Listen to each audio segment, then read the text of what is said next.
네, 11월 15일 월요일 중대본 브리핑 시작하겠습니다. 먼저 11월 7일부터 13일 지난 한 주간의 유행 상황 설명드리겠습니다. 먼저 의료 대응 여력입니다. 지난주 중환자실의 평균 병상 가동률은 56%입니다. 직전주 46.6% 대비해서 9.4포인트 정도 증가했습니다. 그중에 수도권이 69.5%, 비수도권은 39.4%의 가동률을 보이고 있습니다. 감염병 전담병원은 59%로 직전주 53.8%에 비해 소폭 증가했습니다. 그중 수도권이 75.8%, 비수도권 44.5%로 주로 수도권에 좀 집중되어 있는 상황입니다. 생활치료센터 역시 49.7%의 가동률을 보이고 있습니다. 아직은 여력이 있는 상황입니다. 두 번째, 지금 위중증 및 사망 현황입니다. 위중증과 사망은 주로 60세 이상 고령층을 중심으로 발생을 하고 있습니다. 지난주 하루 평균 위중증 환자가 447명인데요. 직전주 365명에 비해서 크게 증가한 수치입니다. 주로 고령층 확진자 증가에 기인하는 것으로 보고 있습니다. 이 중 60세 이상이 한 82.1%입니다. 참고로 오늘 0시 기준 위중증 환자는 471명입니다.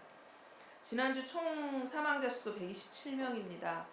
직전주 126명과 유사한 수준입니다. 삼가 고인의 명복을 빌고 또 유가족께도 위로의 말씀을 드립니다. 사망자 역시 60세 이상의 사망자가 113명으로 96.9%를 차지하고 있습니다. 특히 이들 중에 이제 병원과 요양원과 관련한 사망이 45.5%를 차지하고 있습니다. 최근 5주간 코로나19로 사망한 523명을 분석해 봤습니다. 이 예방 접종을 완료하지 않는 경우가 338명, 64.6%입니다. 또 따라서 보면은 접종을 받지 않을수록 또 그리고 고령층일수록 사망의 위험이 커집니다. 특히 고령층이신 분들 아직 접종하지 않으신 분 반드시 접종 받으실 것 다시 한번 공고드리겠습니다. 다음으로 지난주 한 주간 유행 규모입니다. 지난 일주간의 하루 평균 국내 확진자 수가 2,172명입니다. 직전주에 2,133명보다 1.8% 정도 증가했습니다. 총 유행 규모는 크게 증가하고 있지는 않은 상황입니다. 그래서 지난 한 주간 감염 재생산 지수를 봐봤는데요. 재생산 지수는 1.05입니다. 그 지난주가 1.2에 비하면 좀 감소한 상황입니다. 그럼에도 불구하고 1 이상의 값을 유지하고 있기 때문에 여전히 중과 추이를 보이고 있는 상황입니다. 확진자 중에서 18세 이하 청소년과 60세 이상 고령층 비율이 계속 높은 수준으로 유지되고 있습니다. 18세 이하 청소년 비율은 20.6%로 10월 셋째 주 이후에 계속 20%는 유지하고 있습니다. 60세 이상은 32.6%인데요. 10월 둘째 주가 18.5%였던 거에 비하면 굉장히 증가한 상황입니다. 유행을 주도하고 있는 이들 그 연령대를 보면요.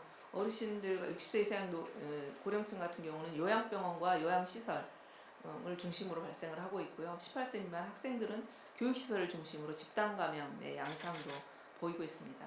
그래서 정부에서는 수도권의 그 요양병원 그리고 요양시설 입소자 그리고 종사자에 대한 추가 접종을 적극적으로 추진하고 관리도 강화하고 있습니다. 아울러 이들 종사자에 대한 그 PCR 의무 검사를 주 2회로 강화합니다. 이것은 요양시설에 대한 예방접종 경로를 좀 차단하기 위한 방안이 되겠습니다. 그리고 11월 18일 수능시험을 앞두고 있기 때문에 학생들을 중심으로 한 감염 확산 그 위험을 억제하는 것이 굉장히 중요한 시점입니다. 무엇보다도 학생들 본인 스스로가 다중이용시설을 이용할 때 또 방역수칙, 기본적인 방역수칙 반드시 준수를 해주셔야 될 것 같고요. 또 증상이 발생했을 때는 즉시 진단검사를 받아주셔야 될 것 같습니다. 또한 청소년 예방접종을 봤을 때 감염과 또 그런 치명적인 건강 피해의 가능성을 줄여준다는 점, 또 접촉 격리나 치료 격리 등에서도 자유로워질 수 있다는 점으로 그 접종의 이득이 커진 상황이기 때문에 적극적인 접종 참여 아울러 당부드립니다. 오늘 중대본에서는 코로나19 백신 치료제 임상시험 지원 강화 방안에 대한 논의가 있었습니다.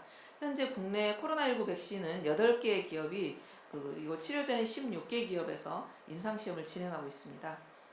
정부에서는 그간 코로나19 치료제와 백신 개발을 위해서 범정부 차원에서 총력 지원을 하고 있습니다. 또한 그 신속한 개발을 지원하기 위해서 또 다양한 지원 강화 방안도 마련하고 있습니다. 첫 번째로는 백신 임상시험 참여자에 대해서 방역 패스에 대한 예외를 인정합니다.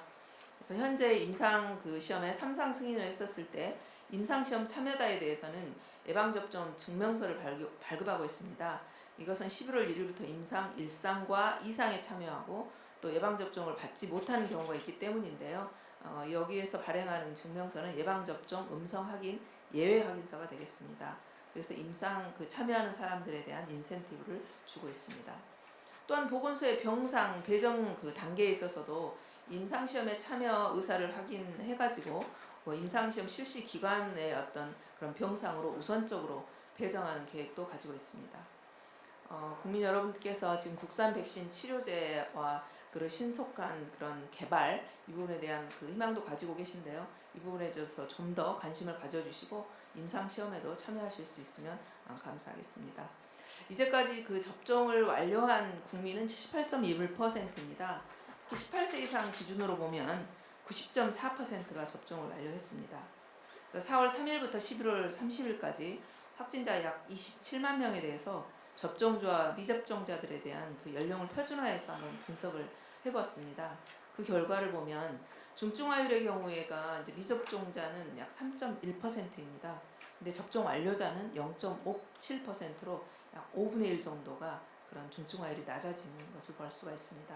치명률 역시 미접종자, 접종 완료자 각각 0.36 그리고 0.13으로서 중증 환자 발생과 그 사망이 그 미접종자에게 있어서 3배 이상 더 높은 것을 알 수가 있습니다.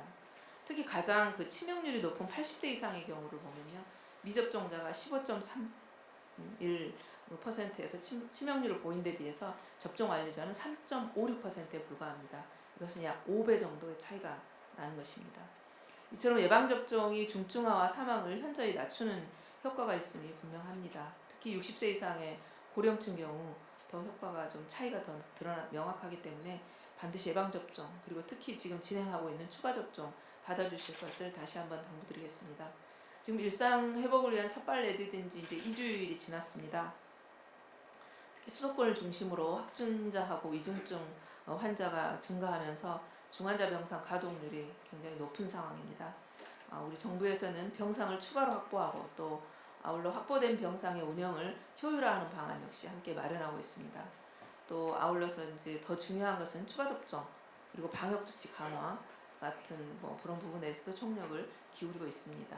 특히 이제 청소년들을 중심으로 한 방역 수칙 준수 이런 것들이 중요할 것 같습니다. 아울러 국민 여러분들 자율적인 방역 실천 없이는 우리가 어렵게 시작한 단계적 일상 회복을 지켜내기가 좀 어렵습니다. 오늘 0시부터 특히 지금 방역 패스를 적용하는 그 시설에 대해서 2주 기간을 부여했던 시범기간 실내 체육시설에 대해서 계도기간이 종료됩니다. 이들 시설에 대해서 특히 이제 격렬한 운동을 하거나 또 이런 비말의 배출이 많기 때문에 밀접한 그 신체 접촉 이런 게 이루어질 경우 감염 위험이 높습니다.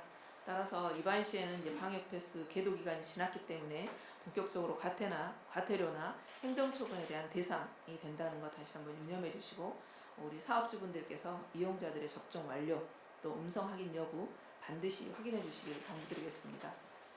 일상 회복을 안정적으로 계속 추진할 수 있도록 우리 국민 여러분들께서도 마스크 쓰기 그리고 주기적인 실내 환기하기 또 증상이 있는 경우 신속히 진단검사 받기 이 3가지 방역 수칙을 일상 속에서 철저히 지켜주실 것 당부드리겠습니다.